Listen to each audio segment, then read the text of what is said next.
Page arrachée à Primo Levi, une émission de Diane Kolnikov. Aujourd'hui, Georges Semprún, écrivain.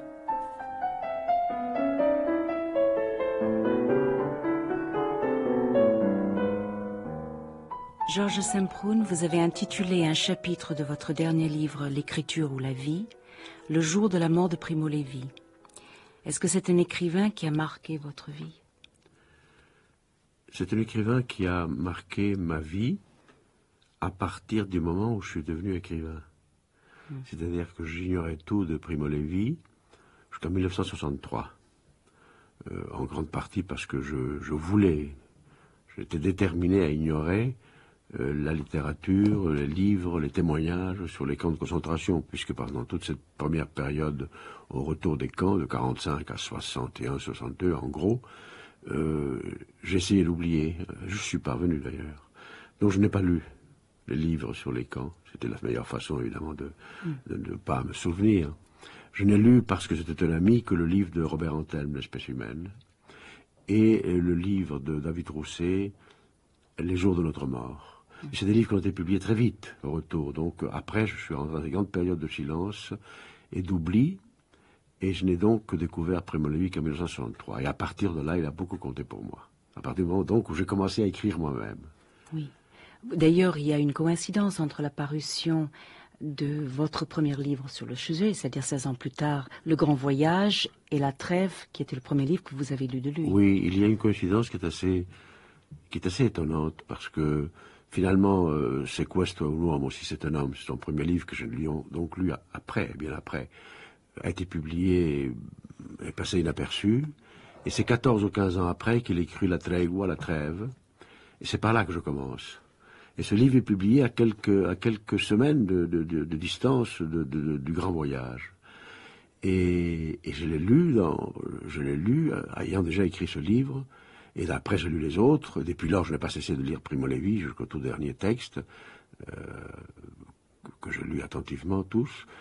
Mais c'est vrai, il y a entre le premier livre qui passe inaperçu, qui tombe dans le silence, et son deuxième livre, le même temps qu'il y a entre mon silence à moi et le premier livre. C'est comme s'il fallait, je sais pas, l'espace d'une génération, c'est à peu près ça, l'espace d'une nouvelle génération de lecteurs, pour qu'il y ait la possibilité de revenir, d'être attentif, d'être à l'écoute de cette expérience que, après 45, après le retour des camps, après la libération, après la paix de 45, on a voulu oublier. On a voulu oublier, systématiquement. La société a voulu oublier.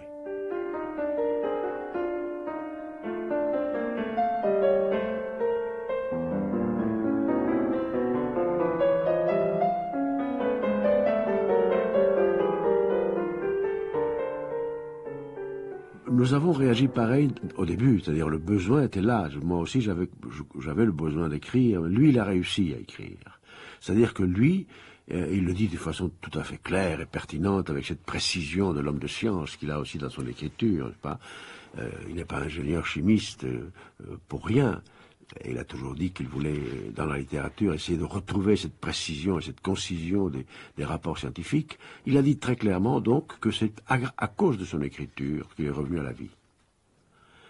À cause de son écriture, parce qu'il a réussi à écrire. Moi, j'avais le besoin d'écrire et je ne suis pas parvenu à écrire. C'est-à-dire, je suis parvenu à écrire, mais avec la sensation que je ne revenais pas à la vie, mais au contraire, que je restais dans l'expérience de la mort, dans la mémoire de la mort, et que donc il fallait m'arrêter, il fallait faire le choix qui donne le titre au dernier livre, l'écriture ou la vie. Donc, au départ, comme ça, le besoin d'écrire est le même. Je ferai quand même une différence, parce que quelque chose qui me frappe beaucoup, plus je lis Primo Levi et plus je connais ses interviews postérieures, il y a chez lui un besoin de témoigner, de faire savoir, une volonté acharnée. Son dernier livre revient sous forme presque d'essai. C'est un essai. C'est un essai qui reprend toute la matière par chapitre, classé, scientifiquement classé, qui énumère, qui analyse tout le phénomène concentrationnaire. C'est les naufragés, les rescapés, ils sont merci et salvati. C'est un livre où il revient jusqu'à la fin. Je n'ai pas eu, moi. Comme une obsession. Comme une obsession. Moi, je n'ai pas eu cette obsession. Mais lui, il a eu cet acharnement. Peut-être, parce qu'il a connu l'expérience la plus dans cet enfer, dans ces cercles de l'enfer, qu'est l'expérience concentrationnaire nazie. Il a connu le dernier cercle de l'enfer, c'est-à-dire Auschwitz. Et il a connu l'extermination du peuple juif. Oui. À Auschwitz. Et que donc, peut-être est-ce là qu'il faut trouver cette espèce de volonté de témoigner encore plus que pour un déporté résistant, un homme de la résistance, un politique, disons, qui, lui, il avait besoin de plus de témoigner de cet énorme massacre, de ce génocide du peuple juif. Peut-être là, y a-t-il une raison.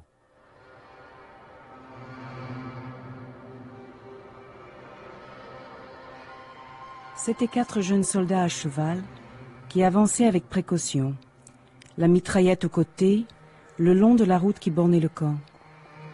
Lorsqu'ils arrivèrent près des barbelés, ils s'arrêtèrent pour regarder, en échangeant quelques mots brefs et timides et en jetant des regards lourds d'un étrange embarras sur les cadavres en désordre, les baraquements disloqués et sur nous, rares survivants.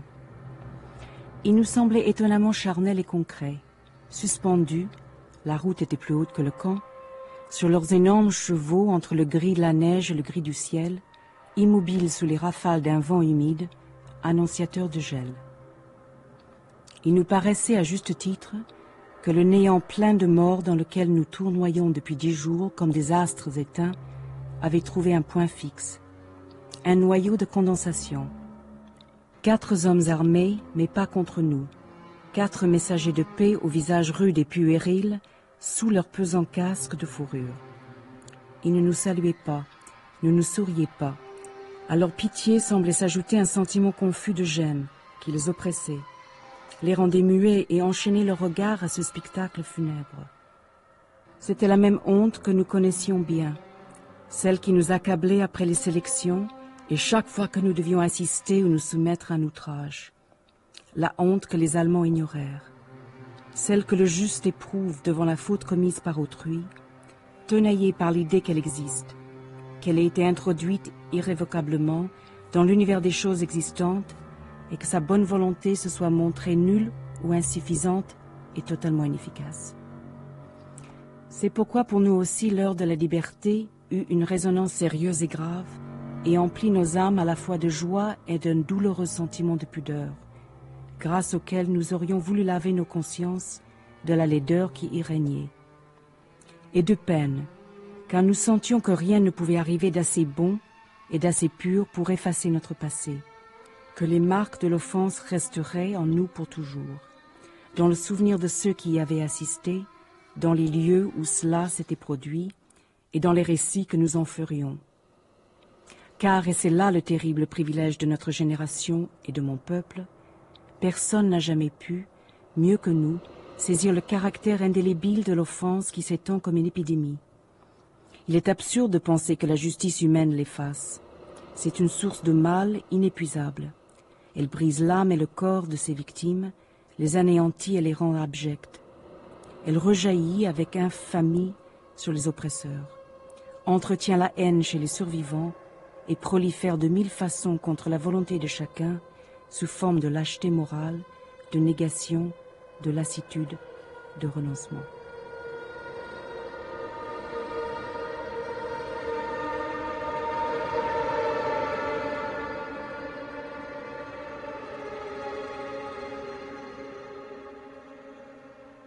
C'est comme si lui croyait par la parole, par l'écriture, il arriverait à changer les choses, à faire en sorte que ça ne se reproduise jamais.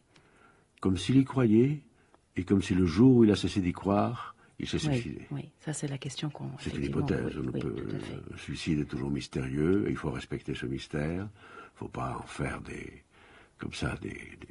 paroles journalistiques, même avec la tendresse et l'amitié qu'on peut porter à sa mémoire.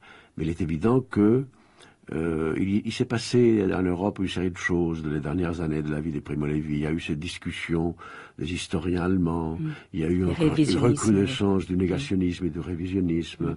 On a commencé à entendre des thèses très élaborées disant finalement le nazisme ce n'est que la réponse au goulag soviétique, donc c'est excusable. Enfin, vous voyez des choses comme ça. C'est amalgame. C'est amalgame. Et peut-être a-t-il senti à ce moment-là le désarroi de dire maintenant c'est fini, maintenant je ne pourrai plus jamais être entendu vraiment et que ma vérité, la vérité soit généralisé. Peut-être y a-t-il là une des raisons, il y a d'autres raisons. Il les a dites lui-même dans des très belles pages, à quel point on a toujours des motifs et des raisons de se sentir étranger au monde quand on revient d'Auschwitz. Donc il y a beaucoup de raisons. Mais peut-être celle-là a été surdéterminante, celle de dire qu'est-ce qui va se passer maintenant? Personne ne nous croit plus.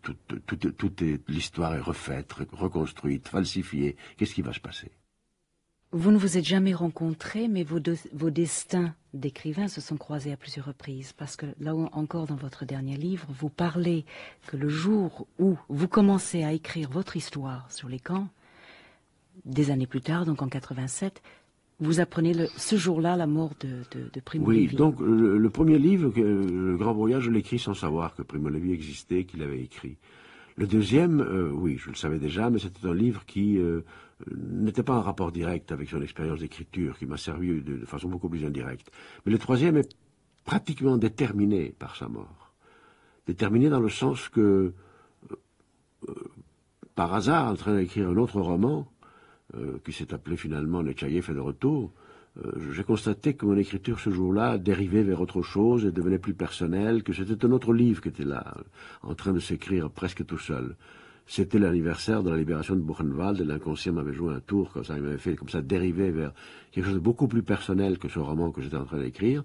J'ai mis les pages de côté, et le lendemain même, le 12 avril 1987, la première nouvelle que j'ai entendue à la radio, c'était l'annonce de la mort de Primo Levi. Alors j'ai compris que c'était un signe. Oui. Que ce livre qui était né la veille allait être écrit, que je devais l'écrire, et qu'il allait être écrit avec la marque, avec le souvenir, avec la référence directe cette fois-ci à l'écriture du Primo Levi, et à certaines phrases de lui qui m'ont marqué pour toujours, oui, à partir du moment où je les ai connues. Par exemple, vous pouvez... Par exemple, à la fin de la Tregua, il y a...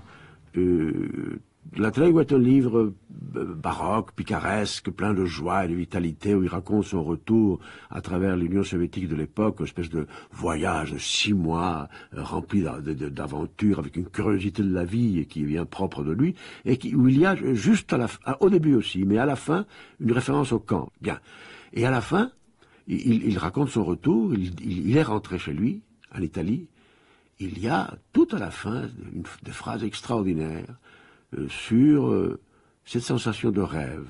Et tout à coup, le rêve, l'impression de rêver vous vient, et on peut être n'importe où, en famille, en vacances, à la campagne, dans un beau paysage, et brusquement la certitude vous envahit que tout ça c'est un rêve, que la vie n'a été qu'un rêve depuis le retour du camp, à Auschwitz pour lui, et que la seule réalité de la vie, c'était le camp. Et que tout le reste est un rêve. Et ça, c'est une impression, une vérité qu'il dit, un énoncé littéraire qu'il fait là, et qui correspond tellement à l'expérience, à notre expérience en général, que oui, ça a marqué l'écriture de ce dernier livre très profondément. Est-ce que ça vous embête de nous lire juste ces quelques passages en italien? Comme vous parlez l'italien, ça nous ferait plaisir d'entendre ces lignes qui sont superbes, qui fait la fin de la trêve. Oui, je parle italien, je sais à peu près le lire, je m'excuse d'avance, c'est mon accent. Tutto era ora volto in caos. Sono solo al centro di un nulla grigio e torbido, ed ecco, io so che cosa questo significa, ed anche di averlo sempre saputo. Sono di nuovo in lager, e nulla era vero all'infuori del lager. Il resto era breve vacanza, o inganno dei sensi, sogno. La famiglia, la natura, in fiore, la casa. C'est-à-dire, je me trouve dans ce sort de chaos, je suis seul au centre d'un vide, un néant grisâtre et tourbillonnant, et maintenant je sais ce que cela signifie, et je sais aussi que je l'ai toujours su. Je suis de nouveau dans le camp, et rien n'a été vrai hors du camp. Le reste aura été vacances brèves, tromperie des sens, songes, la famille, la nature en fleurs, la maison. Pour quelqu'un comme Primo Levi, qui a une vie tellement ancrée dans ses racines familiales. Il a toujours vécu dans le même appartement, le Turin. Il est né dans cet appartement, il est mort dans l'escalier de cet appartement, dans la cage d'escalier. Ah, c'était pas n'importe quel C'était pas suicide, n'importe. oui. Il a toujours vécu là. Il a toujours vécu dans l'appartement de ses parents. On dit que son bureau était installé à l'endroit d'une pièce où son berceau avait été installé quand il était né. Il a écrit donc à l'endroit où son berceau a été installé quand il est né. Donc, pour quelqu'un qui est tellement enraciné dans ses souvenirs, dans cette famille, dire que tout était songe, y compris la famille et la maison, c'est dire la chose la plus terrible qu'on puisse dire. C'est-à-dire... Et c'est un sentiment que vous avez eu c'est un aussi. sentiment que j'ai eu, que nous avons tous. Oui. Vous avez, je crois, un attachement particulier pour le système périodique qui... C'est-à-dire que j'ai un attachement particulier pour le système périodique parce que ce n'est justement pas un livre qui est directement un livre sur... C'est un livre où il prouve qu'il est écrivain. Je dois bien entendu faire un jugement sentimental, disons un jugement très intime et très personnel. Je dirais que je mets d'abord les livres, si c'est un homme, c'est Questo Uomo, moi le livre sur la trêve, voilà, la trêve, le livre où l'expérience des cas est en premier plan, directement. Oui. Mais le système périodique est un livre qui m'intéresse et qui me bouleverse par moments et qui par d'autres me captive parce que c'est justement un livre d'écrivain où le monde de cette expérience personnelle est aussi dans ce livre, bien entendu, mais d'une façon beaucoup plus épurée, beaucoup plus filtrée, beaucoup plus élaborée. Et donc, j'ai l'impression que ce sont des récits très, très maîtrisés, courts, comme ça, en suivant de l'énumération comme ça, métallurgique, là, des minéraux, le fer, l'or, ceci et cela, mais... un livre très concerté, donc. Il manie une langue italienne qui est belle, mais qui est très efficace parce que elle est peu rhétorique, elle est très précise, très pure, très concise, n'est-ce pas? Et, il n'y a pas des superlatifs, il n'y a pas une accumulation d'adjectifs, elle est comme ça très désossée, très dénudée de toutes les adiposités comme ça de la rhétorique. C'est une très belle langue. Il y a d'ailleurs une autre nouvelle dans le système périodique. Peut-être ça vous est arrivé aussi de cette rencontre avec un ancien directeur de camp nazi, oui, Müller, la fameuse nouvelle Müller oui. en question, et son malaise à l'idée de le rencontrer. C'est-à-dire avec un directeur disons, avec un civil. Un civil, oui. Un civil allemand, c'est un civil allemand, oui, pas un SS, pas un homme de la Gestapo ni de la SS, un civil allemand employé, contremaître ou ingénieur dans une usine. Parce qu'il ne faut jamais oublier que les camps d'extermination étaient aussi des camps de travail. C'est-à-dire qu'on exterminait une main-d'œuvre qui travaillait quand même. Sauf ceux qui étaient exterminés avant même d'être incorporés dans le système de travail, comme dans les sélections massives. Mais ça, c'était pratiquement exclusif du peuple juif. Mais donc, il retrouve cet homme. Oui. Moi, ça ne m'est pas arrivé. Jamais arrivé. C'est une expérience qui doit être terrifiante. C'est pour ça que la rencontre avec Müller, qui est retracée dans cette nouvelle, est un des moments fort captivants de son œuvre. Et à la fois son envie de le confronter et sa fuite, sa peur panique de le rencontrer quand Müller lui propose un rendez-vous. La peur panique de le rencontrer, la peur panique de ce que ça va déclencher en lui et de ce qu'il va avoir à dire ou ne pas dire à Müller. Oui, ça c'est très beau, c'est très fort. Ça avait été mon désir le plus vif et le plus permanent dans mes années de l'après-Lager, de me trouver d'homme à homme en train de régler les comptes avec un des autres. Ce désir n'avait été que partiellement satisfait par les lettres de mes lecteurs allemands. Non, elles ne me contentaient pas. Ces honnêtes et trop générales déclarations de repentir et de solidarité de la part de gens jamais vus, dont je ne connaissais pas l'autre face et qui, probablement, n'étaient pas impliqués dans l'affaire, sinon sentimentalement. La rencontre, attendue si intensément que j'en rêvais en allemand la nuit, était un face-à-face avec un de ceux de là-bas, qui avait disposé de nous, qui ne nous avait pas regardés dans les yeux, comme si nous n'avions pas eu Dieu. Non, pour me venger, je ne suis pas un comte de Monte Cristo. Seulement pour mettre les choses au point et pour dire, alors, si ce Müller était mon Müller, il n'était pas l'antagoniste parfait, parce que d'une certaine façon, ne fût-ce que pour un moment, il avait eu pitié, ou seulement un rudiment de solidarité professionnelle. Peut-être moins encore, peut-être s'était-il seulement ressenti du fait de cet étrange hybride de collègues et d'instruments, qui était tout de même un chimiste, fréquenter un laboratoire sans l'Anstand, sans la dignité qu'exige le laboratoire. Mais les autres autour de lui n'avaient même pas éprouvé cela. Il n'était pas l'antagoniste parfait, mais c'est chose connue. La perfection n'est pas dans les histoires qu'on vit, elle est dans celles qu'on raconte.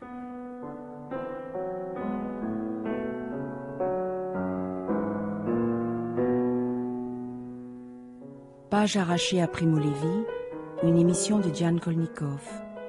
Aujourd'hui, Georges Semproun. Mixage, Noélie Louis-Marie, Éric Boisset. Réalisation, Jacques Taroni.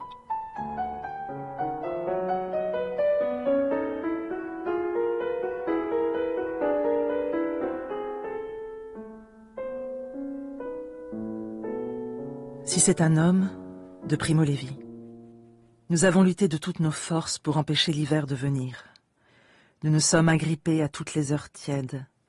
À chaque crépuscule, nous avons cherché à retenir encore un peu le soleil dans le ciel, mais tout a été inutile. Hier soir, le soleil s'est irrévocablement couché dans un enchevêtrement de brouillard sale, de cheminées d'usines et de fils.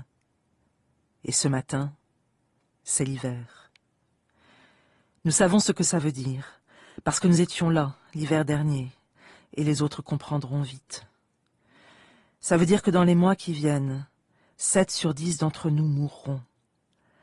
Ceux qui ne mourront pas souffriront à chaque minute, de chaque jour, et pendant toute la journée.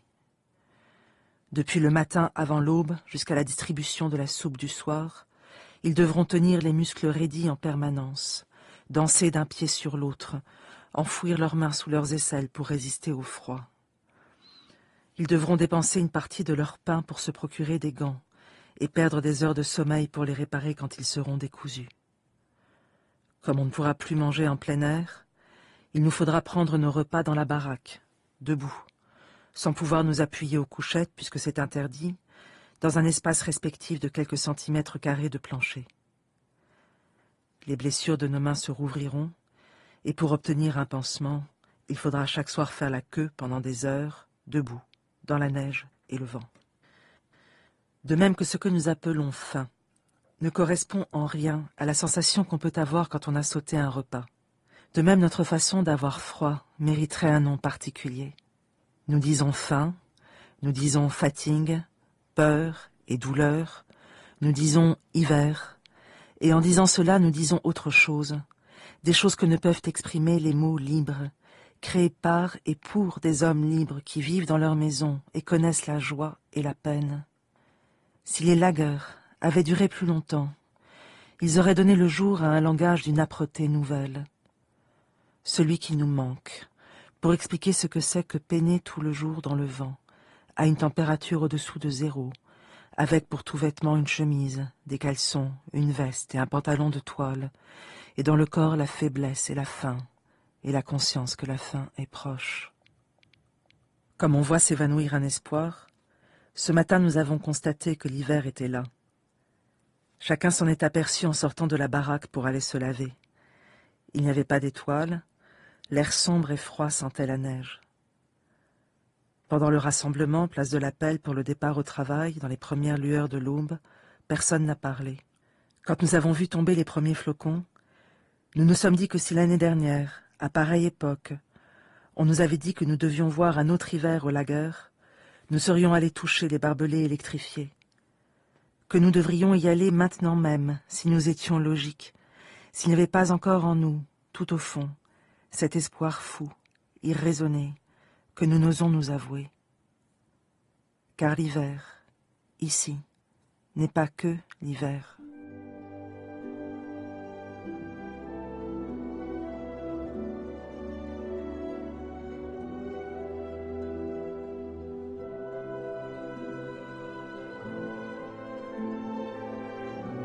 Gwenaëlle Aubry lisait un extrait de Si c'est un homme de Primo Levi.